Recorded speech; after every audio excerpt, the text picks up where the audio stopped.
નમસ્તે મિત્રો, સ્વાગત છે તમારું ફાર્મ નોલેજ ચેનલમાં. આજનો આપણો વિડીયો છે જે ગઈકાલે 6મી તારીખે જીપીએસસીના પોર્ટલ ઉપર એક નોટિફિકેશન એટલે પ્રેસ રિલીઝ કરવામાં આવી હતી, જેમાં 106 નંબરની એડવર્ટાઇઝ છે હોર્ટિકલ્ચર ઓફિસર ક્લાસ 2 માટે બહાર પાડવામાં આવી છે, જેમાં કુલ જગ્યાઓ 75 છે. અને આપણે અહીંયા તેમાં એપ્લિકેશનની થોડી નજર કરીએ તો આમાં હોર્ટિકલ્ચર ઓફિસરનું class 2 Gujarat horticulture service agriculture farmers welfare and cooperation વિભાગમાં આ ભરતી બહાર પાડવામાં આવી છે. તેમાં પગાર ધોરણ છે 39,900 થી 1,26,600. 7મા પગાર પંચ મુજબ પ્રોબેશન છે 2 વર્ષનું. તેમાં જગ્યાની સંખ્યાઓ છે એ કેટેગરીઝ વાઇઝ આપવામાં આવી છે, એટલે કે કોમન એટલે કે સામાન્ય, તો કે જનરલ કેટેગરીમાં 39 છે, એસટી કેટેગરીમાં 3 છે, એસટી કેટેગરીમાં 12, એસસીબીસીમાં 14, જનરલમાં 7, જનરલ ઈડબ્લ્યુએસમાં અને પીએચ એટલે ફિઝિકલ હેન્ડીકેપ અથવા દિવ્યાંગતાઓ માટે 10 જગ્યાઓ છે. એક સર્વિસમેન એટલે માજી સૈનિક માટે 1 જગ્યા છે. એમાં પણ ફિમેલ એટલે કે રિઝર્વડ, તો જનરલમાં 12 જગ્યાઓ છે, એસસીમાં 1 જગ્યા છે, એસટીમાં 3, એસસીબીસીમાં 4, જનરલ ઈડબ્લ્યુએસમાં 2, પીએચ અને સર્વિસમાં અહીંયા કોઈ પણ ફિમેલ રિઝર્વડ નથી રિઝર્વડ સીટ નથી. ત્યારબાદ છે એજ રિલેક્સેશન અથવા એજ લિમિટેશન. અહીંયા મિનિમમ એજ એટલે કે 21 વર્ષ પૂર્ણ કરેલા હોવા જોઈએ.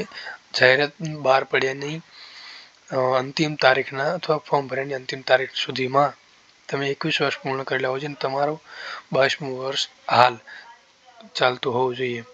મેક્સિમમ એજ છે must not have completed 37 years, એટલે કે તમે 37 વર્ષ કરતાં ઉપર હોય તો તે ઉમેદવાર આ ભરતીમાં ફોર્મ ભરવા માન્ય ગણાશે નહીં. તમારી એજ એ આ જાહેરાતની અંતિમ તારીખમાં સુધી ગણાશે.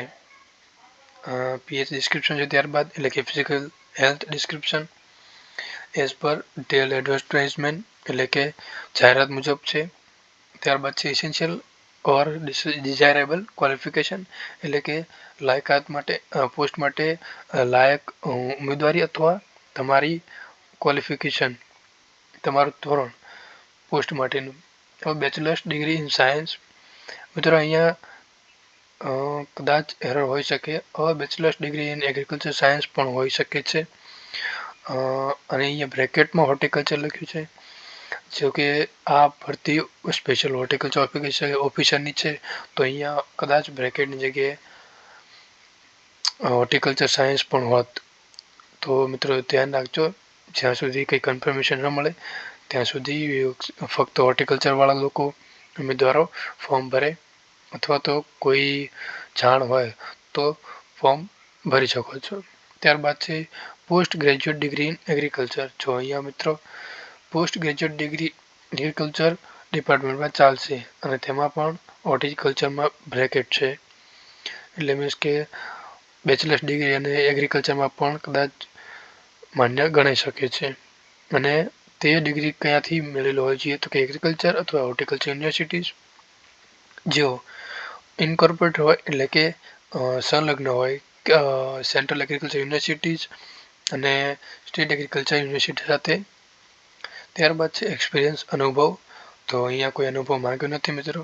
ત્યારબાદ છે એની અધર કન્ડિશન્સ એટલે કે બીજું કોઈ સૂચના અને શરતો જે ઉમેદવારોએ લાગુ કરવી રહેશે. પહેલી છે candidate shall carefully read advertisement number and name of the post before applying online. એટલે કે મિત્રો જે ઉમેદવારો ઓનલાઈન ફોર્મ ભરી રહ્યા છે તેમને શાંતિપૂર્ણક અને શાંતિથી વાંચીને ફોર્મ ફિલઅપ કરવું. ત્યારબાદ છે candidate shall confirm the application only after verifying the details filled in the application form. એટલે કે એપ્લિકેશન વેરીફાઈ કરો પહેલાં સંપૂર્ણ માહિતી ચકાસી જુઓ, જેથી કરીને કોઈ ખામી અથવા ભૂલ સર્જાય નહીં. ત્યારબાદ છે બીજા નંબરની શરત, any request or representation to correct any error on omission in the confirmed online application or information filled in by the candidates shall not be accepted. આનો મતલબ એ થાય છે કોઈ પણ તમારી અરજી અથવા તમારું રિપ્રેઝન્ટેશન એને કરેક્ટ કરવા માટેનું એ માન્ય ગણાશે નહીં. એકવાર તમારી એપ્લિકેશન એટલે કે અરજી સબમિટ થઈ ગયા બાદ તેમાં કોઈ પણ સુધારો થઈ શકશે નહીં. એટલે મિત્રો ઓનલાઈન અરજી કરો તો શાંતિથી અરજી કરજો અને બધી વિગતો ચકાસીને શાંતિપૂર્વક ભરજો. નમસ્કાર મિત્રો, જો આપણો વિડીયો પસંદ આવ્યો હોય તો વિડીયોને લાઈક કરજો અને પોતાના મિત્રો સાથે શેર કરજો. અને ખાસ જે લોકો બાગાયત વિભાગમાં અભ્યાસ કરતા હોય ને જેઓ એગ્રીકલ્ચર વિભાગમાં પોસ્ટ ગ્રેજ્યુએટ ડિગ્રી એટલે કે તેમણે માસ્ટર્સ કમ્પ્લીટ કરી લીધું હોય તેઓ માટે આ ખાસ ધ્યાન રાખજો. થેન્ક યુ મિત્રો.